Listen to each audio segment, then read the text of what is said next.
DK Shiv Kumar का बिल्कुल व्यक्तित्व अलग है। आप जानती हैं, अभी असम में चुनाव हुआ, डीके शिव कुमार वहां कांग्रेस के पर्यवेक्षक थे, सीनियर ऑब्जर्वर थे बहुत से चुनाव में। और छोटे छोटे दिल्ली का चुनाव हुआ जो पिछली बार, जिसमें कांग्रेस पूरी तरीके से हारी, लेकिन साधनों का जो था, जो का मैनेजमेंट जो करना था, वो डीके शिव कुमार ने किया।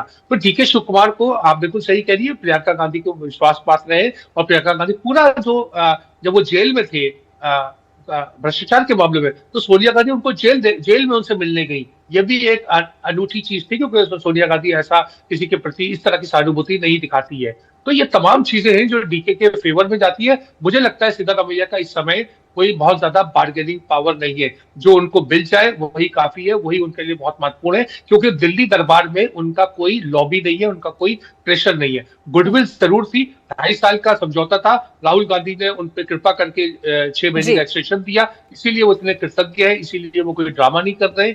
और उनको लगता है कि राहुल गांधी ने उनको देवराज अरस का, जो longest serving chief minister of Karnataka का, एक ताज पहनाया, उनको 6 महीने का एक्स्ट्रा टाइम दिया। शेखर सर, इसमें एक और किरदार की हमें बात करनी चाहिए, वो है मल्लिकार्जुन खड़गे। वो कर्नाटक से ही आते हैं और उनकी भूमिका अब आप इस पूरे पावर गेम में कैसे देख रहे हैं?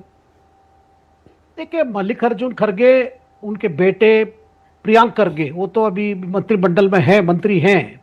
अब देखिए, एक समय था जब खड़गे को लग रहा था कि वो सबसे सीनियर नेता है कर्नाटक से और राष्ट्रीय अध्यक्ष है, लेकिन उनके अंदर एक अफसोस था कि इतने बड़े बड़े पद में बैठकर भी एक दलित नेता के रूप में वो कभी मुख्यमंत्री नहीं बन पाए। वैसे देखा जाए कर्नाटक में कोई दलित मुख्यमंत्री नहीं बना है। तो उनका यह था, अगर कोई कंसेंसस कैंडिडेट के रूप में कोई हो सकता है मुख्यमंत्री, मतलब जिसपे डीके शिव कुमार भी मान लेंगे और सिद्धरामैया मान लेंगे, तो वो स्वयं यानी मल्लिकार्जुन खड़गे स्वयं वो तैयार थे मुख्यमंत्री बनने के लिए। लेकिन जब बात थी सिद्धरामैया के बाद शिव कुमार को बनना है, वो रोटेशन का एग्रीमेंट है, तो खड़गे का ज्यादा उसमें और फिर स्कोप नहीं रही कि वो उनकी कार्ड वहां खेल पाए। लेकिन अब बात आती है कि उप मुख्यमंत्री की जब चर्चा हो रही है कि हर समाज से एक उप मुख्यमंत्री होना है, तो प्रियंक खड़गे भी चाहते हैं कि अपने फादर के इन्फ्लुएंस से किसी तरह उनका नाम भी चले कि डिप्टी सीएम के लिए। अगर क्योंकि अभी बात हो रही है कि एक एक समुदाय से एक एक डिप्टी सीएम की बात हो रही है, एक मुस्लिम समुदाय से होगा, एक लिंगायत से होगा और एक ओबीसी होगा और एक दलित का भी बात है, इसलिए तो मल्टी डिप्टी सीएम की बात हो रही है। तो ऐसे समय में मल्लिकार्जुन खड़गे यही चाहेंगे कि किसी तरह प्रियंक खड़गे को भी एक ये मिले।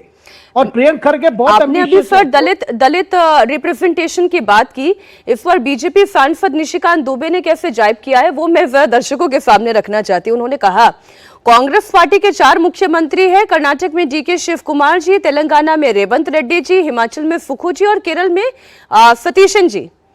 राहुल जी तथा कांग्रेस को यह बताना चाहिए कि इनमें से कौन ओबीसी है, कौन अनुसूचित जाति या जनजाति का है। इससे आगे मैं कुछ नहीं बोलूंगा। दरअसल वो जहां पर तीर साधने की शेखर सर कोशिश कर रहे हैं वो यही है कि आप दलित की बात करते हैं, where is the Dalit representation? और क्या कांग्रेस हाई कमांड की नजर में डीके शिव कुमार, सिद्धरामैया, फिर जाकर तीसरे नंबर पर मल्लिकार्जुन खड़गे आते हैं?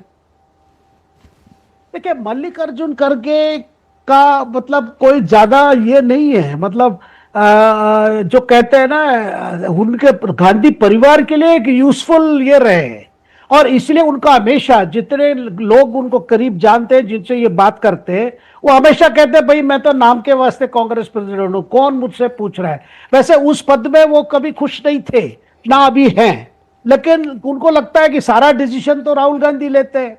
और जब नेता भी आते हैं उनके पास, वो कहते हैं भाई राहुल जी से बात करिए, मैं क्या कर सकता हूं।